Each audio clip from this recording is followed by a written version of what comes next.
Ça enregistre? Est-ce que cette fois je pourrais poser le micro là? On pose le micro? On ne peut pas poser le micro.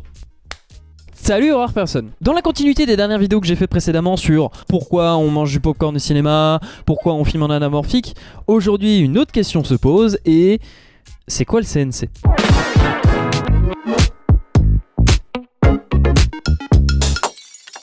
J'ai mes petites notes là. Alors, le CNC, c'est le Centre National du Cinéma et de l'Image Animée. Je vais souvent regarder mon téléphone, ça va être horrible. C'est un organisme public qui est créé en 1946. Il a d'abord été sous le ministère de l'Information, puis ensuite ministère de l'Industrie. Il a pour objectif de financer la Cinémathèque française.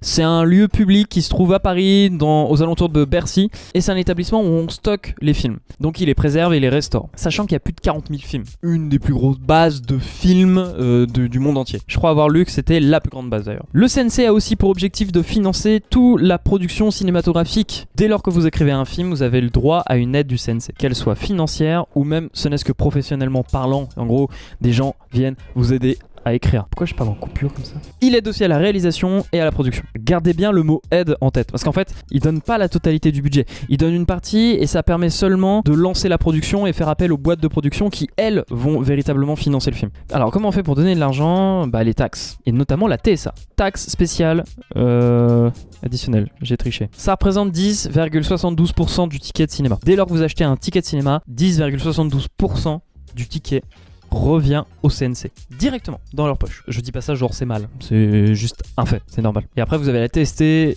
taxe de service télé, 5,5% du chiffre annuel de la chaîne revient au CNC. Et ça vient que des chaînes qui produisent des films. Puis après il existe plein d'autres taxes, dont une qui concerne les services des VOD, donc Netflix, Disney+, etc. Et aujourd'hui, elle a un service d'aide pour la série TV, pour les jeux vidéo et même les vidéos YouTube. Et le CNC, c'est trop cool parce qu'en fait, ça permet de produire énormément de films. Il y a beaucoup de films qui sont produits seulement grâce au CNC, beaucoup de films indépendants notamment. Créer un cinéma qui n'existerait pas de base parce qu'en règle générale, il est fait pour se casser les dents. La plupart des films français qui sortent au cinéma ne rentrent pas dans leur budget. Et c'est normal, enfin normal.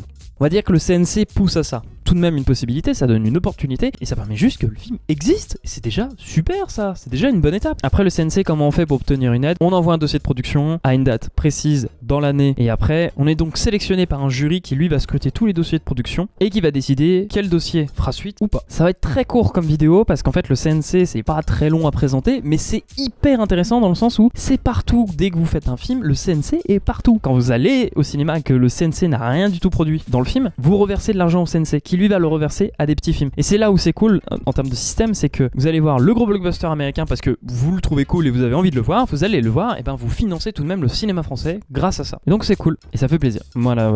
Et bien on se retrouve à la semaine prochaine. Salut!